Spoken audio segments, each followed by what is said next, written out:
his blunt, and he doesn't even see the line of scrimmage.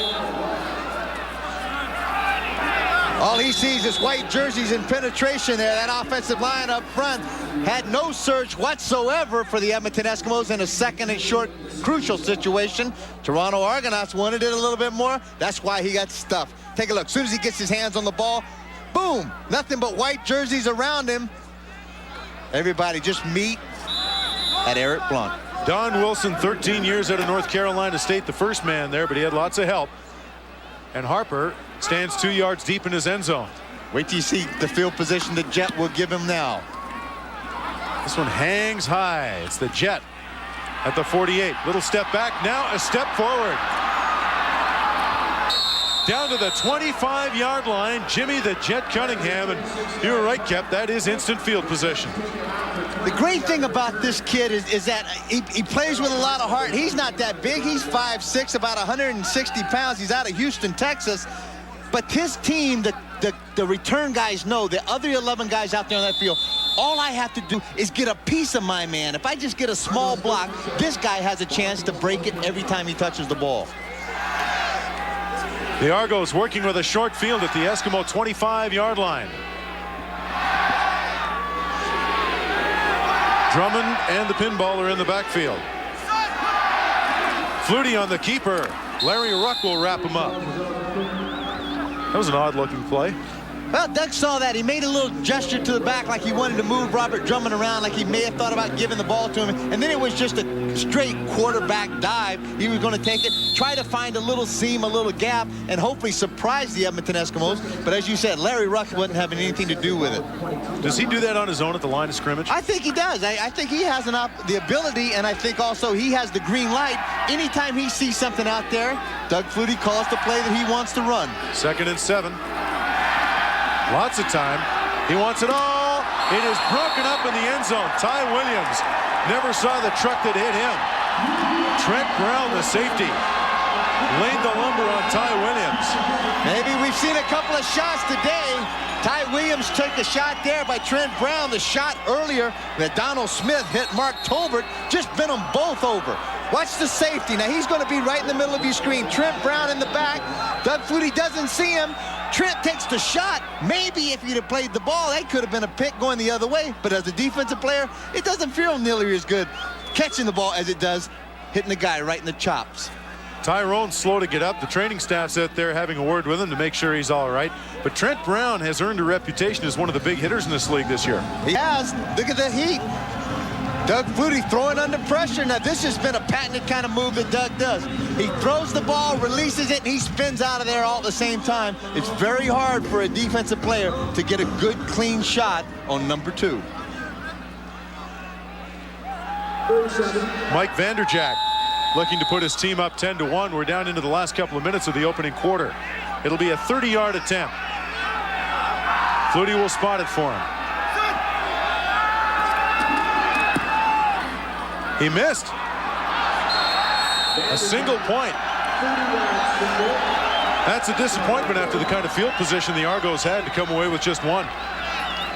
Tremendous surge up front. Benny Goods, McCready, Mike Sellers, Melvin Hunter, those guys were in there and just drove a couple of those offensive linemen of Toronto right back in the face of Mike Vanderjack. Got the kick away and he just pulled it left. Don Matthews isn't happy about that, of course. He spends a lot of time making sure his guys work the ball into field position. The kickers better get their job done. Well, more importantly, Don Matthews is one of those head coaches that's involved in the coaching per se. He works with the defense. He works definitely with the special teams. It's going to be a first down for the Eskimos. Turning around the far end is Tony Burst, the fullback. This guy is a load, Kep. 6'1", about 220, out of Lafayette, Georgia. Played at Middle Tennessee State. Had an opportunity last year. He was with the backfield at the San Antonio Texans. You give him the ball, he makes one guy miss you, and then, buddy, you better buckle your chin strap. If you're going to go low, you better hit him at the ankles, because if not, he's going to run over you. McManus from the shotgun at his own 52. He's got Shalon Baker at the 33-yard line of the Toronto Argonauts. The The Rookie of the Year last year in the Canadian Football League out of Montana has seen his productivity drop off this year, but he can still make big plays. He really has. Now look how Danny McManus reads the defense, hits the seam route right before the safety Namako can get over there, lays that ball in, and Shalon Baker knew he was going to take a shot, but concentrated, made that reception. First down at the Toronto 33. Blunt was supposed to go inside. There was nothing there. Tried to take it outside, but Don Wilson comes over to make the stop. There is a flag.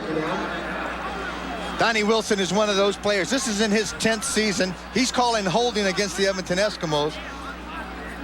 Played with Toronto early in the season. Has come and played a few years with the Edmonton Eskimos. Let's listen to the call. Holding, Edmonton number 34. Repeat first down.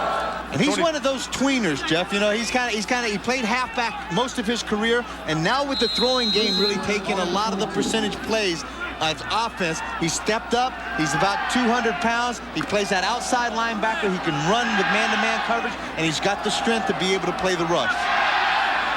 First down and 20 at the 42-yard line. This will be the last play of the quarter. McManus wants the screen. He's got Burst. Burst doesn't get a lot of help, and he has to fight his way forward to about the 36-yard line just to get a few of those yards back. Michael O'Shea over to make the hit. 15 minutes in the books. The Toronto Argonauts lead the Edmonton Eskimos 8-1. Don Matthews in control.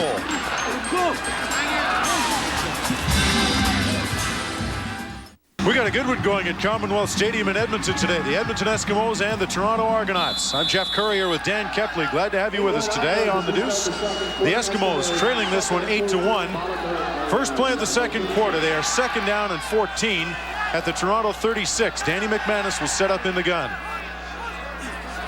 Here comes a halfback blitz.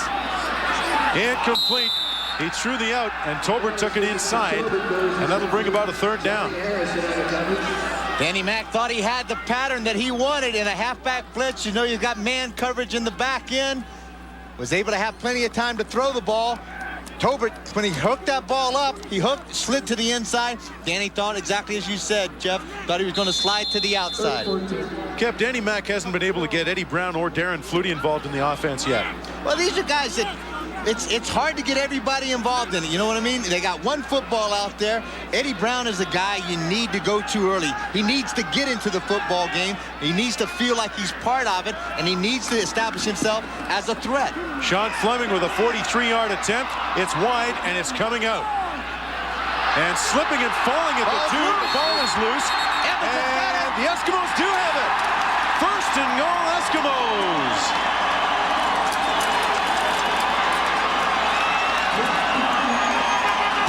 An opportunity right there. I think that Jimmy the Jet Cunningham made a very fatal decision that was wrong to bring that ball out. The coverage team of the Eskimos were all over it. Take a look at this. The ball's only about 5 yards deep in the end zone. There's Rod Knopp, the first guy down. Cunningham, when he hit the turf, the ball came loose, and the Edmonton Eskimos recovered. Ryham, the big offensive left tackle, Thomas, out of Alabama in his 7th year in the pro football. Second fumble of the day for the Argos, but this one sets the Eskimos up. First down and goal at the 2-yard line.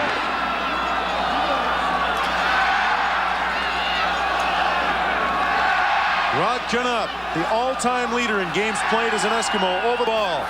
McManus in under. Willie Pless, the linebacker, scores the touchdown. His 4th rushing touchdown of the season. It starts to get pretty scary in this league when you take an athlete like that, and this is a compliment to that man right there, Willie Pless. In his 11th year out of Kansas University, this guy has done it all. 3 times MVP defensive player in this league. He rushes the ball for, as you said, his 4th rushing touchdown. He has caught touchdown passes coming out of the backfield. He has more touchdowns this year than some of the running backs in this league. Most of them, I should say. That's number 4. And that means that we've got a tie football game. Toronto 8, Edmonton 8. A couple of big plays in the first quarter. A 45-yard fake punt run by the Toronto Argonauts to Robert Drummond, set up a Doug Flutie to Tyrone Williams touchdown toss. And here Willie Pless takes it in from 2 yards out. We're all tied up. Welcome back to Commonwealth Stadium. Due to time constraints, we now move ahead in our coverage of today's game.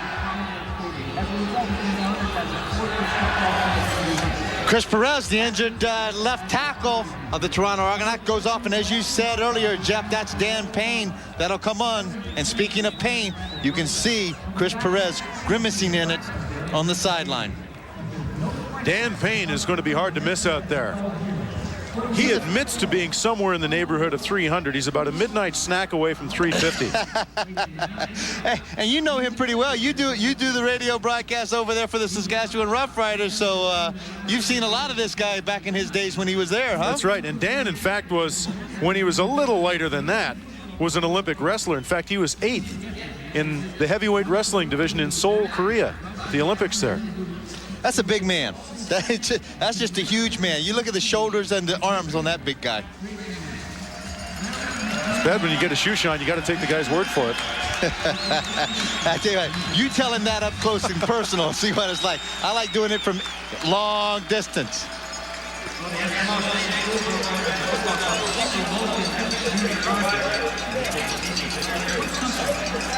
Well, this is a showdown of the most productive offense in the league and the stingiest defense in the league.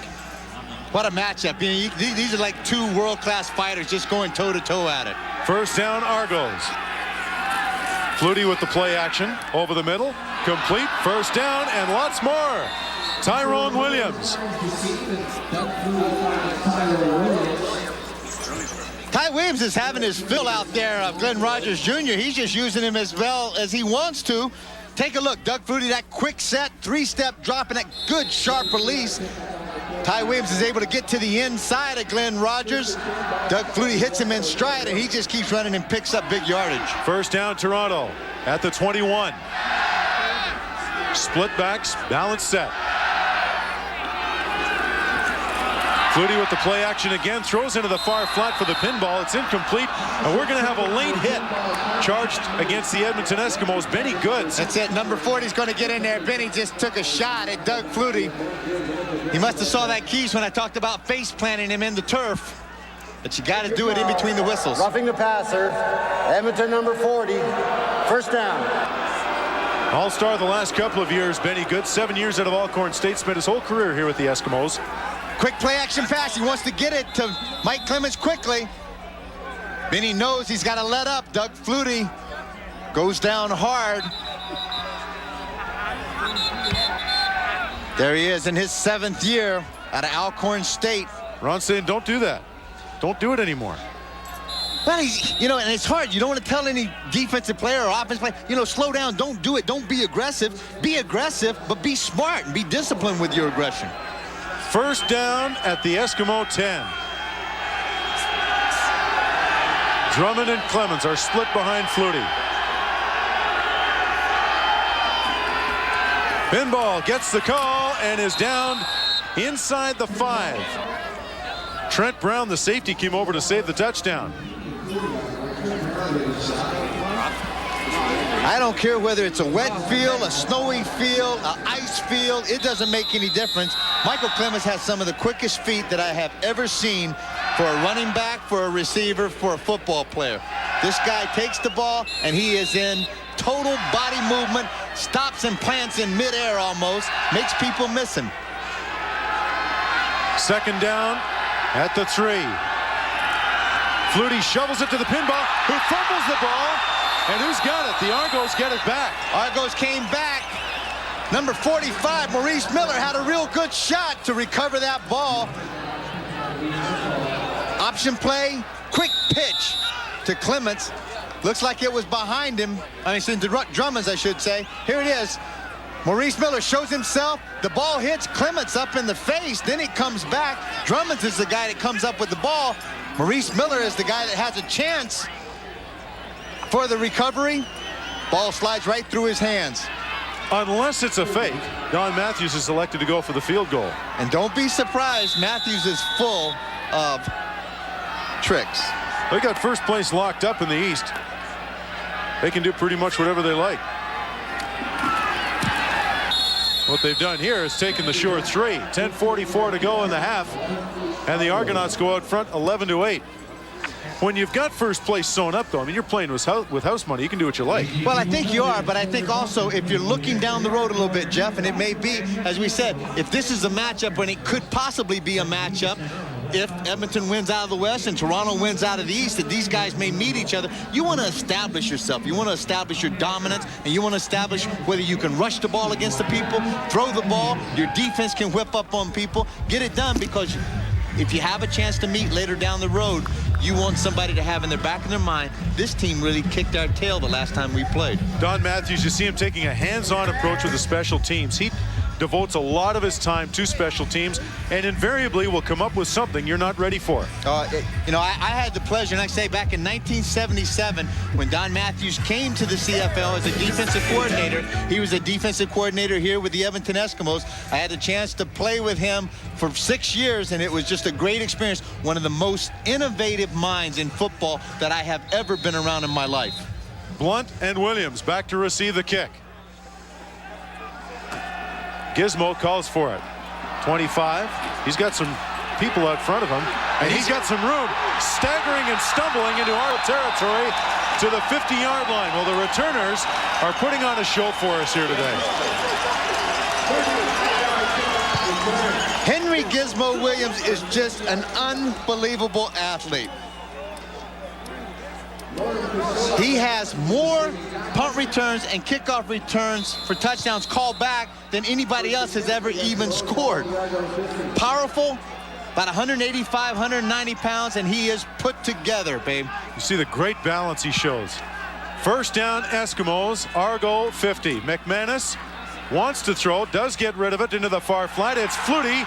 He escapes one and is nudged out of bounds by Donald Smith. There it is, brother against brother on each side of the field. Darren Flutie, in his own right, has established himself as a premier receiver in this league. Does a great job getting away from the jam of Ed Berry. Danny McManus, that strong arm of his, gets it to the flat, and then it just shows you the determination of Darren Flutie to pick up some additional yards. 73rd catch of the year, first down at the Argo 38. Danny Mack into the far flat. He's got Shalon Baker, and he'll have about 7 or 8.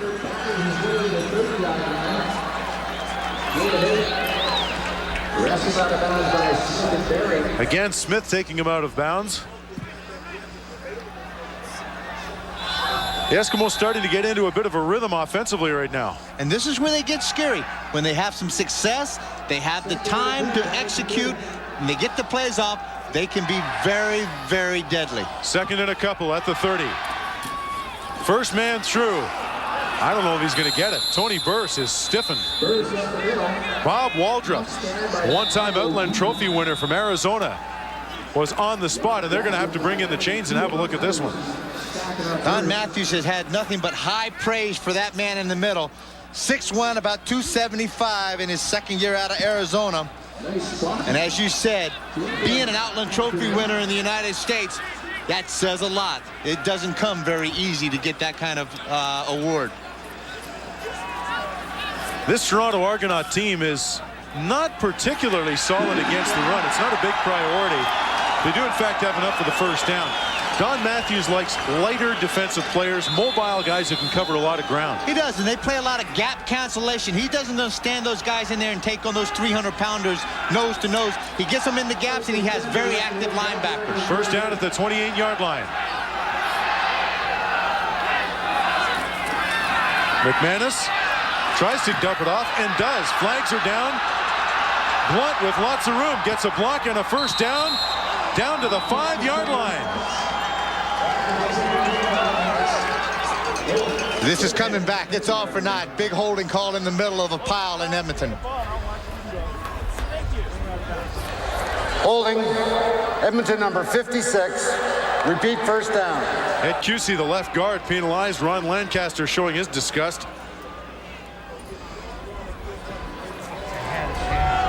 Could have been good. Would have been The Eskimos have hurt themselves with penalties today. Yeah. Argos have hurt themselves fumbling the football. Right in the middle of your screen, here comes O'Shea, the middle linebacker, and he gets around Kusi, and Kusi just takes him down. 2-point takedown, 15-yard penalty. Something Dan Payne would be proud of. 10-yard penalty, I should say. 1st and 20. On the draw, they try to pass up the Argos and do temporarily, but it closes down pretty quickly with O'Shea taking down Blunt. Blunt gets about 8 yards back, and as you said, they were just trying to catch that Toronto defense, coming and pinning their ears back and getting after him, thinking that McManus is going to pass the ball. Look at the movement inside.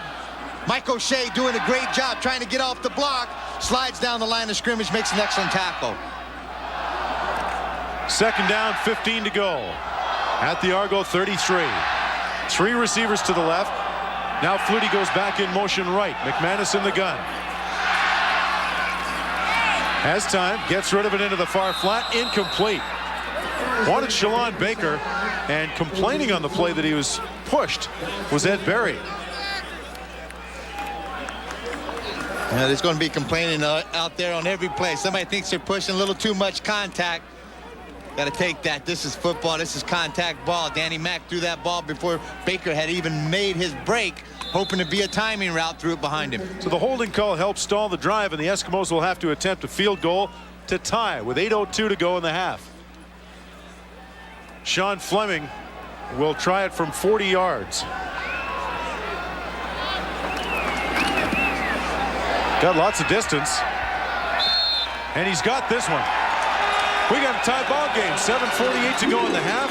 Beautiful sunny day at Commonwealth Stadium in Edmonton. Tony Burse in animated conversation with Don Smith. We'll be back. The NBA is at your fingertips.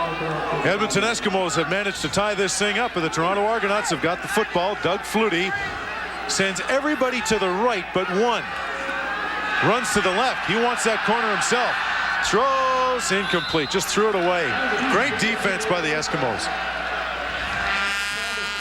This is a great chess game, a great matchup between an offensive team that utilizes finesse and speed and a defensive team that has exactly the same thing, finesse and speed. They can track down the football. Eskimos moved the ball fairly well, but they hurt themselves with that holding penalty towards the end of the drive. Had the ball for 3 minutes and settled for 3. 2nd down and 10, Argos at the 35. Flutie in the gun. 3 men out to the right. Wow. Nowhere near the intended receiver, and a flag comes down late. It's going to be a late call. Hey, Glenn Rogers Jr. and Ty Williams got locked up again. It was a really late call after the ball had passed by everyone, and they may call pass interference on him. The fans here are going to love this one. Tell you what, not as much as Doug Flutie's going to love it. Keeps the drive alive. Crucial plays, crucial penalties, keeping the drives alive. Forward pass interference. Edmonton number 26. 1st down. Glenn Rogers Jr., the All-Canadian halfback out of Memphis State, with 7 interceptions this year. To lead his ball club, takes the penalty, and again, the Eskimos hurt themselves. 1995, he was all CFL as a halfback. This guy gets around the football a lot. Well, we get a little anxious on the line on that one. Doug sets in that shotgun formation. He just stutters that cadence a little bit, gives you that hut, hut, hut, you know, and people get really anxious as defensive linemen. Edmonton number 79. Still 1st down. He called Derek McCready, but it could have been a whole bunch, like offside, a whole bunch of guys. Hey, take a number and wait in line. You got about 6 or 8 guys. They're like at the butcher shop. And your reward for being offside is get out. Jed Roberts takes up the nose tackle spot. 1st and 5 now at the 50.